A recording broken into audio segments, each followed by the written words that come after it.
अस्सलाम वालेकुम, आदाब। मैं हूं खलील फरहाद और आप देख रहे हैं जांच पड़ताल। आज के एपिसोड में दो अहम मुद्दों पर बात करेंगे। पहला मुद्दा है 3 दिन पहले रामनवमी के जुलूस के दौरान कम्युनल वायलेंस का जिम्मेदार कौन था और क्या इसे रोका जा सकता था।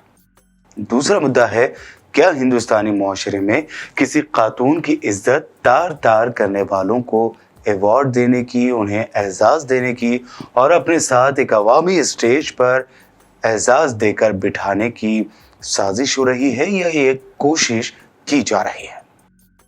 सबसे पहले बात करते हैं गुज़िश्ता दिनों रामनवमी के दौरान निकाली जाने वाली शोभा यात्रा और फिर होने वाले कम्युनल वायलेंस के। वेस्ट बंगाल के हावड़ा से लेकर गुजरात के बड़ौदा तक और लखनऊ से लेकर औरंगाबाद तक और बिहार में भी रामनवमी के मौके पर तशद्दुद भड़काने की कोशिश हुई, तशद्दुद हुआ भी। रमज़ान के मुक़द्दस महीने में पुरअमन माहौल को ख़राब करने की कोशिश हुई। ऐसे में सवाल उठाए जा रहे हैं कि क्या ये सब कुछ प्री प्लान था?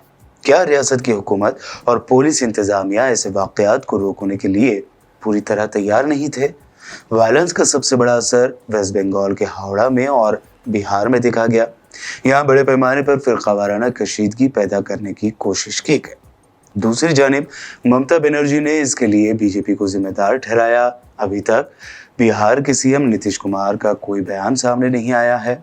वहीं ममता बनर्जी बीजेपी का नाम लिए बगैर इशारतन कहती हैं कि वो कम्युनल वायलेंस यानी बीजेपी कम्युनल वायलेंस करने के लिए रियासत के बाहर से गुंडे बुलाते रहे हैं। इनके जुलूसों को किसी ने नहीं रोका, लेकिन उन्हें तलवारें और बुलडोजर लेकर मार्च करने का हक नहीं है। ममता कहती हैं कि हावड़ा में ऐसा करने की उनकी हिम्मत कैसे आई। ममता ने यह भी कहा कि एक कम्युनिटी को खास तौर से निशाना बनाने के लिए रूट क्यों बदल दिया गया और बगैर इजाजत वाले रास्ते को चुना गया। अगर उन्हें यकीन है, यानी इस भीड़ को यकीन है कि वो दूसरों पर हमला करेंगे और कानूनी मदाखलत के जरिए राहत ले लेंगे, तो उन्हें ज़रूर पता होना चाहिए कि अवाम एक दिन उनको कबूल नहीं करेगी। काबिल ज़िक्र बात यह भी है कि रामनवमी के पहले ही ममता बनर्जी ने शरपसंदों को धमकी दी थी कि वो शर ना फैलाएं। लेकिन सवाल ये उठता है कि अगर हर साल ऐसा होता है या फिर इस मर्तबा ममता बनर्जी को पता था कि शरपसंद अपनी शरपसंदी बंगाल में दिखाने वाले हैं, तो उन्हें इसे रोकने के पुख्ता इंतज़ाम उन्होंने क्यों नहीं किए। ममता बनर्जी के पास सीएम के ओहदे के अलावा रियासत के होम मिनिस्टर का भी ओहदा है। ऐसे में बात की जाए औरंगाबाद की, तो औरंगाबाद के मजलिस इत्तेहादुल मुस्लिमीन के एमपी इम्तियाज़ जलील ने कशीदगी के माहौल में इंसानियत का पैगाम देने की कोशिश की। उन्होंने कहा कि रामनवमी हो या फिर रमज़ान या कोई मुक़द्दस त्योहार, ये सब के लिए ज़रूरी है। ऐसे में अफवाहों पर ध्यान ना देते हुए अपने शहर को और अपने मुल्क को ना जलाएं। इम्तियाज़ जलील ने कशीदगी के दौरान एक मंदिर में बैठकर हिंदू भाइयों के साथ ये वीडियो पैगाम जारी किया। उन्होंने अपने वीडियो पैगाम में मजीद कहा कि हिंदू मुस्लिम इत्तेहाद कायम रखें और नफरत फैलाने वाली फेक खबरों पर बिल्कुल भी ध्यान ना दें। देखिए, किराड़पुरे के राम मंदिर के हम यहाँ पर हम बैठे हुए हैं और आप देख सकते हैं कि ये राम मंदिर के ही सब यहाँ पर रहने वाले लोग हैं। यहाँ पे न मंदिर को कुछ हुआ है, न यहाँ पे मंदिर में रहने वाले जितने भी कर्मचारी है, जितनी भी माएँ और बहनें यहाँ पर रहती है, मैंने उनसे जाती तौर के ऊपर जाके ये कहा कि आपको किसी बात की कोई चिंता करने की ज़रूरत नहीं रहेगी करके।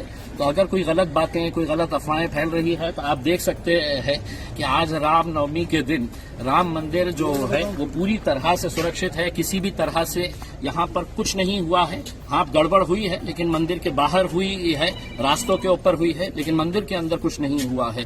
तो अगर कुछ बातें ऐसी फैल रही है तो आप उसके ऊपर विश्वास मत करिए। ये पूरे जितने भी लड़के हैं ये सब यहीं के कर्मचारी हैं, यहीं पे रहते हैं। आप देख सकते हैं।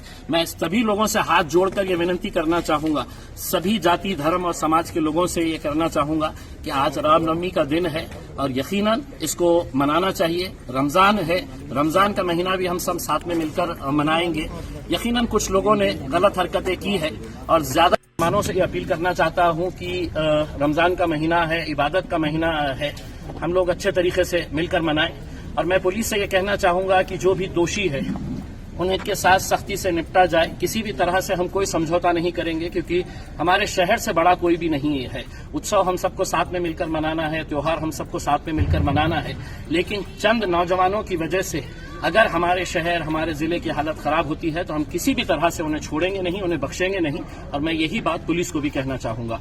बहरहाल रामनवमी की शोभा यात्रा हो या फिर कोई और यात्रा या फिर कोई और जुलूस, जब भी इस तरह के हिंदू मुस्लिम कशीदगी के वाक़यात होते हैं तो रियासती हुकूमतें बीजेपी की मरकजी हुकूमत पर इल्ज़ाम लगाती हैं, तो बीजेपी रियासती हुकूमत को कसूरवार ठहराती है। लेकिन वायलेंस के ऐसे वाक़यात पर सियासत करते हुए एक दूसरे पर इल्ज़ामात लगाने की ये रिवायत आखिर कब टूटेगी? क्योंकि हुकूमतों के चक्कर में नुकसान तो आम आदमी का होता है। अब जितने भी वायलेंस वाली जगह हैं जहां गाड़ियां जलाई गई हैं और दुकानें लूटी गई हैं, वो किसी पॉलिटिशियन की नहीं थी, ये सब एक आम आदमी की थी। क्या हिंदुस्तान के बेहतरीन तहजीब में रेपिस्टों का गुणगान गाने, उन्हें अवार्ड देने और बेटियों की असमत नोचने वाले दरिंदों के लिए हमदर्दी की लहर चल पड़ी है? ये सवाल इसलिए उठ रहा है कि पिछले कुछ सालों में ऐसे कई वाक़यात पेश आए हैं जिसमें असमत दरी के मुलज़िम की हिमायत के लिए भीड़ इकट्ठी की गई या भीड़ इकट्ठी हुई है। उनके लिए नारे लगाए गए, उन्हें फूल मालाएं पहनाई गई और अब हिंदुस्तान पर राज कर रही पार्टी बीजेपी के लीडर्स उन्हें अपने साथ अवामी स्टेज पर बिठाकर उन्हें एजाज बख्श रहे हैं। गुजरात की बिल्किस बानो तो आपको याद ही होंगी, जो पिछले 20 सालों से इंसाफ की लड़ाई लड़ रही हैं।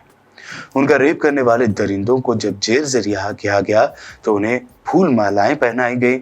उस वक्त ये खबर काफी जोरों शोर से हेडलाइंस बनी, लेकिन उन्हीं मुजरिमों से एक मुजरिम गुजरात के एक सरकारी प्रोग्राम में बीजेपी के एक एमपी के साथ स्टेज पर नजर आया तो फिर सवाल उठने लगे।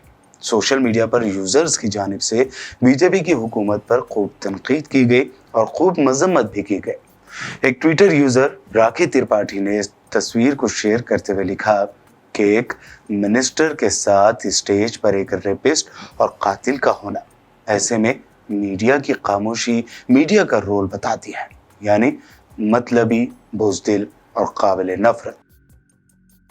राखी त्रिपाठी ने अपने ट्विटर में मेन स्ट्रीम मीडिया के चंद एंकर्स और दीगर जर्नलिस्ट को टैग करते हुए लिखा कि वैसे सब बहुत शोर मचाते हैं, अब क्या हुआ। साथ ही राखी ने मरकजी वजीर स्मृति ईरानी को भी टैग करते हुए लिखा कि जानती हो कि आप क्या नजरअंदाज कर रही हो। तृणमूल कांग्रेस के एमपी महुआ मोइत्रा ने भी ट्वीट करते हुए लिखा कि बिल्किस बानो के रेपिस्ट बीजेपी एमपी और एमएलए के साथ स्टेज शेयर कर रहे हैं। मैं उन दरिंदों को वापस जेल में देखना चाहती हूँ। चंद और यूजर्स का ये भी कहना है कि इस पार्टी के लिए आए दिन असेंबली में या फिर पार्लियामेंट में मोबाइल फोन पर ब्लू या पॉर्न वीडियोस देखने के मामलात कैमरे में कैद हो जाते हैं, तो इससे जाहिर होता है कि ये कितने संस्कारी है। बहरहाल खवातीन की इज्जत एक खास पार्टी के लीडर्स व कारकुनों की तरफ से उछाली जा रही है, तो न सिर्फ सोशल मीडिया बल्कि हर सतह पर लोगों का खास तौर पर खुद खवातीन का ये ख्याल है कि हुकूमत एक तरफ तो खवातीन की सिक्योरिटी की बात करती है, तो दूसरी जानिब गैंगरेप के मुजरिमों को रिहा करके उन्हें अपने साथ स्टेज पर बिठाकर वो इन खवातीन को आखिर क्या पैगाम देना चाहती है जो रेप और सेक्सुअल हरासमेंट की शिकार हुई हैं। सवाल करना भी जरूरी है और इस सवाल का जवाब भी जरूरी है। आपका इस बारे में क्या कहना है, कमेंट करके जरूर बताइए। मिलते हैं जांच पड़ताल के अगले एपिसोड में, तब तक के लिए देखते रहिए BBN चैनल।